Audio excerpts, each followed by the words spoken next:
Zimbabwe National Army Commander Lieutenant General Anselm Namo Sanyatwe dropped a bombshell that's caused a wave of controversy both inside and outside the country. At a ZANU-PF rally in Nyanga North, he boldly declared that the ruling ZANU-PF party would remain in power indefinitely. Sanyatwe didn't just stop at making this outrageous claim.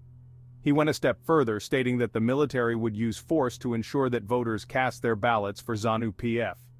This isn't just a casual comment, it's a threat that undermines the very foundation of democracy in Zimbabwe. This isn't the first time the military has interfered in Zimbabwean politics. Let's not forget the 2017 coup led by Constantino Chiwenga, which paved the way for President Emerson Mnangagwa's rise to power. History, it seems, has a way of repeating itself. Sanyatwe's statements have sparked outrage and concern, both domestically and internationally. Critics argue that this declaration of command voting essentially confirms what many have suspected for years, that Zimbabwe's elections are a farce, a theatrical production with a predetermined script and ending.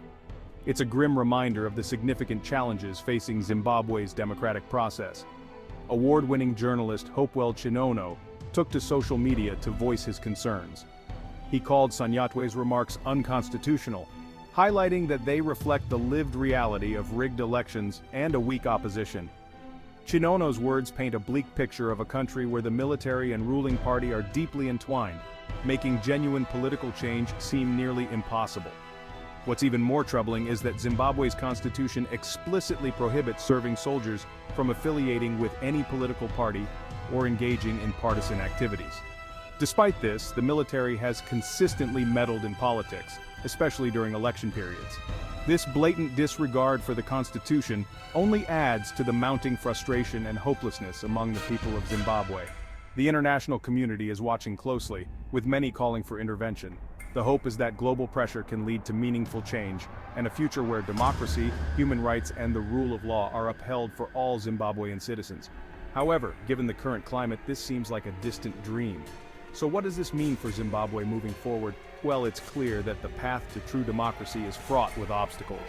But with continued vigilance and international support, there's still hope for a better future. That's all for today's update.